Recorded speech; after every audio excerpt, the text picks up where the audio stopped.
died yesterday. Mr. Charlie Watts. Well, the 80-year-old was, of course, one of the longest-serving members of the band. Sir Elton John described him as the ultimate drummer on his Twitter page. He continued, the most stylish of men, told his followers it was a very sad day. Fellow drummer Ringo Starr, of course, from the Beatles, said, God bless Charlie Watts, sending peace and love to his family. Musician and co-songwriter for the Rolling Stones, Keith Richards, just shared this single picture, an empty drum kit, no one behind it, that closed sign at the front. Similar from bandmate and frontman Mick Jagger, he shared this photo of the musician. Joining us now, music journalist David Sinclair. David, great to see you this morning, hope you're well. Your thoughts on the passing of Charlie Watts. Clearly this was a figure of huge significance in British music and indeed in music just in general. Well, absolutely, yeah. One of the founders, if you like, of the whole modern rock generation, and it's a terrible wrench. My feelings are, we all know the Stones have been going for nearly 60 years as the same band, and they're all approaching their 80s, but you sort of imagine that they're indestructible somehow, and for this to happen, obviously it's perfectly predictable, but it's still a terrible shock, and I think my feelings at the moment are just, can this be true, but obviously it is true, it's very sad, and you kind of look back on what he's done, what he's achieved, and what the band have achieved through his, with his agent, and it's just a tremendous story, and a tremendous sense of loss at this great player that has gone the way of all things. As often happens at times like this, when figures of such significance are lost, people have been sharing their stories of Charlie Watts. My director, I hope he doesn't mind me mentioning this, met him at the airport and ended up going out for dinner with the man. You've interviewed him yourself.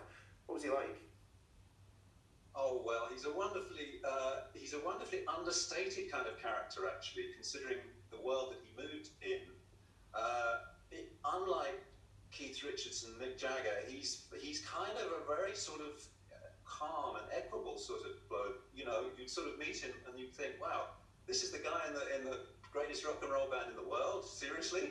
But he had a twinkle, he had a great sort of sparkle in his eyes, but he could be quite kind of lugubrious, he'd sort of always play down the achievements of the band, his own abilities as a drummer. He was a very modest man, really.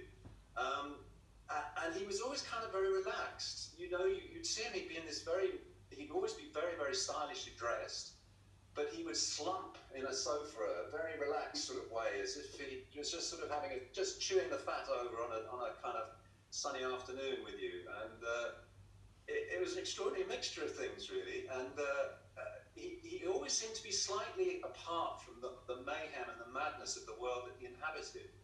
And he was always very genial, very pleasant guy to kind of come across. But obviously, a great rock and roll star at the same time. A lot of charisma.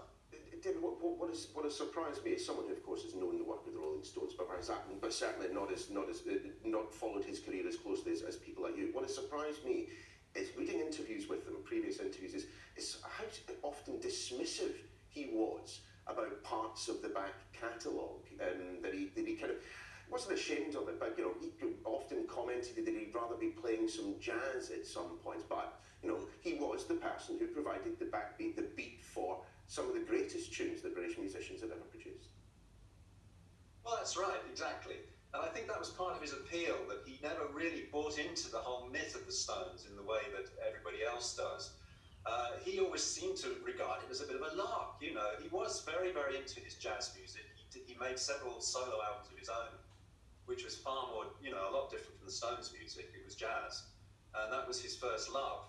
But obviously, his commitment to the band could never ever have been in doubt. He was in the band for almost 60 years. Come on.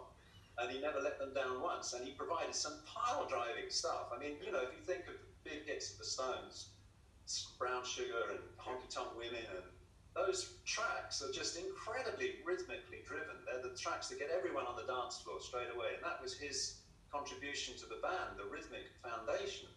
It was incredible. But in terms of his feeling about being a rock star and being a member of the greatest rock and roll band in the world and all that kind of thing, he just thought that was a lot of nonsense. He was very, very sort of kept his feet very much on the ground in that sense.